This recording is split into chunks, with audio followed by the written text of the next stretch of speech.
Chapter 24. And after 5 days, Ananias the high priest descended with the elders and with a certain orator named Tertullus, who informed the governor against Paul.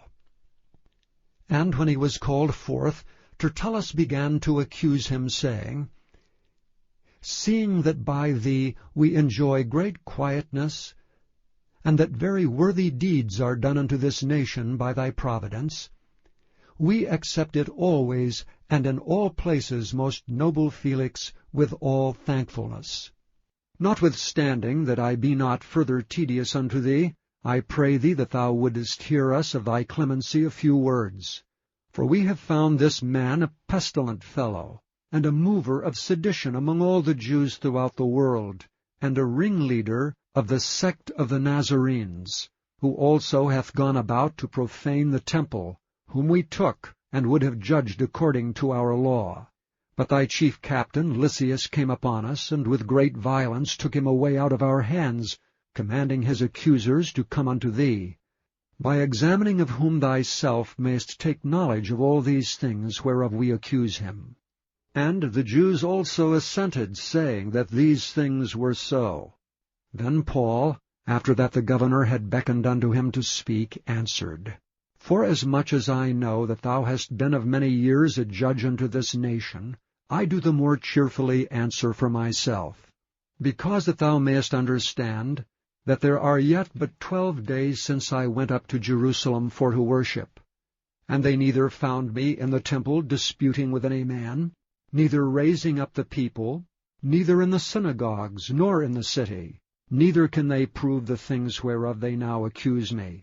But this I confess unto thee, that after the way which they call heresy, so worship I the God of my fathers, believing all things which are written in the law and in the prophets, and have hope toward God which they themselves also allow, that there shall be a resurrection of the dead, both of the just and unjust.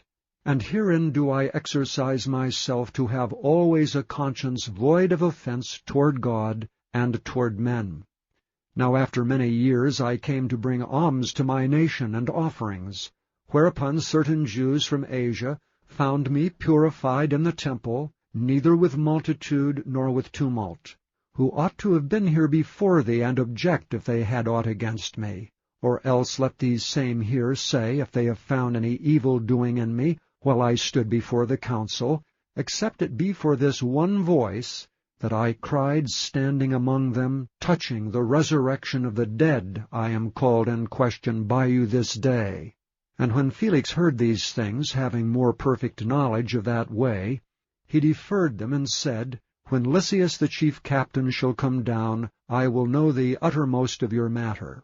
And he commanded a centurion to keep Paul, and to let him have liberty, and that he should forbid none of his acquaintance to minister or come unto him. And after certain days, when Felix came with his wife Drusilla, which was a Jewess, he sent for Paul, and heard him concerning the faith in Christ. And as he reasoned of righteousness, temperance, and judgment to come, Felix trembled, and answered, Go thy way for this time. When I have a convenient season, I will call for thee. He hoped also that money should have been given him of Paul, that he might loose him. Wherefore he sent for him the oftener, and communed with him. But after 2 years Porcius Festus came into Felix's room, and Felix, willing to show the Jews a pleasure, left Paul bound.